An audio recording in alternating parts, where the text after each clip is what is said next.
नौजवान बेरोजगार घूम रहा हो, नौकरी के लिए जो परीक्षाएं होनी सब लीक हो रही, उनके पास क्या रास्ता है। इसीलिए ध्यान हटाने के लिए सरकार जानबूझ करके इस तरह के कानून या इस तरह के फैसले ले रही है।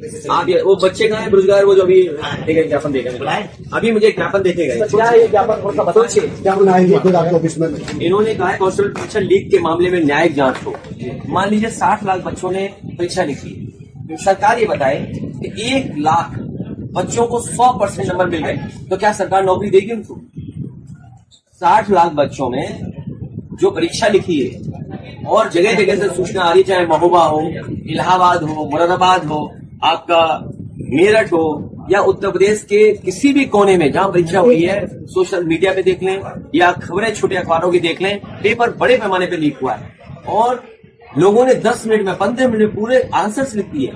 अगर 60 लाख में 1 लाख बच्चे 100 में से 100 नंबर मिल गए, उन्हें सबसे ज्यादा 100% नंबर मिल गए उनको, तो क्या सरकार उनको नौकरी देगी? लेकिन अगले और मान लीजिए 10 लाख को 10 लाख 100% हो गए, तो क्या सरकार नौकरी देगी? सरकार को सोचना चाहिए कि 60 लाख मतलब हर परिवार के 5 सदस्य और 50 लाख का हिसाब लगा तो 2.5 करोड़ लोग है कि नहीं है जो इस सरकार को फाड़ फेंक देंगे। सॉल्वर पकड़े गए वो बिहार के बताए जा रहे हैं। सॉल्व करने वाला कहीं का हो सकता है, दिल्ली का हो सकता है, गुजरात का हो सकता है, बिहार का हो सकता है, महाराष्ट्र का। तो आपकी तैयारी क्या थी? यही तो सवाल है कि मान लीजिए 50 लाख बच्चों में 1 लाख बच्चों ने 100% नंबर पा लिए, तब सरकार क्या उनको नौकरी देगी? सर, सभा कितनी सीटें मांगते अपनी लोकसभा में? जितनी कर सकती है, ज्यादा से ज्यादा। मुझे ये पता है कि यूपी का जो युवा है वो बेरोजगार घूम रहा है, उसके पास काम नहीं है, वो हताश है, उसकी आशाएं धीरे धीरे कम होती जा रही हैं क्योंकि सरकार नौकरी नहीं दे पा रही है। अगर नौकरी आती भी है पुलिस में, आपने देखा होगा किस तरह पुलिस की नौकरी में भी अब जांच का विषय बन गया है क्योंकि पेपर लीक होने का भी सवाल उठ रहे हैं। तो मैं समझती हूँ, और जो यहाँ पे $1 ट्रिलियन इकोनॉमी की बात हो रही है, जो यहाँ पे डिफेंस कॉरिडोर बनने की बात हो रही है, जहाँ पे इन्वेस्टमेंट समिट की बात हो रही है, जहाँ कह रहे हैं कि लाखों करोड़ रुपए उत्तर प्रदेश में आ रहा है, तो अगर उत्तर प्रदेश में इस तरह का कोई भी इन्वेस्टमेंट हो रहा होता तो मैं समझती हूँ कि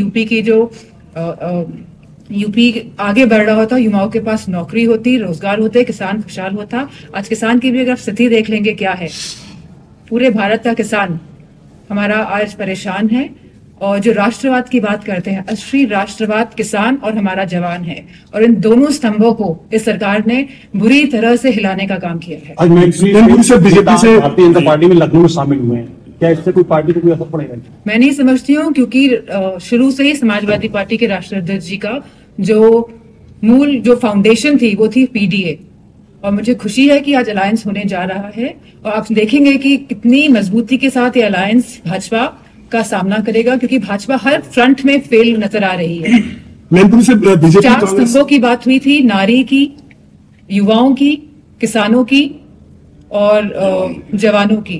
तो मैं समझती हूँ कोई भी खुश नहीं है, और स्पेशली जो ये अग्निवीर योजना लेके आए हैं, जहां हमारा गांव के किसान के बच्चे फौज में जाते थे, जहां अर्थव्यवस्था सही होती थी हमारे गांव की, तो उस सब को बर्बाद करने का काम अगर किसी ने किया है तो 10 साल की केंद्र की सरकार और लगभग 7 साल की उत्तर प्रदेश की सरकार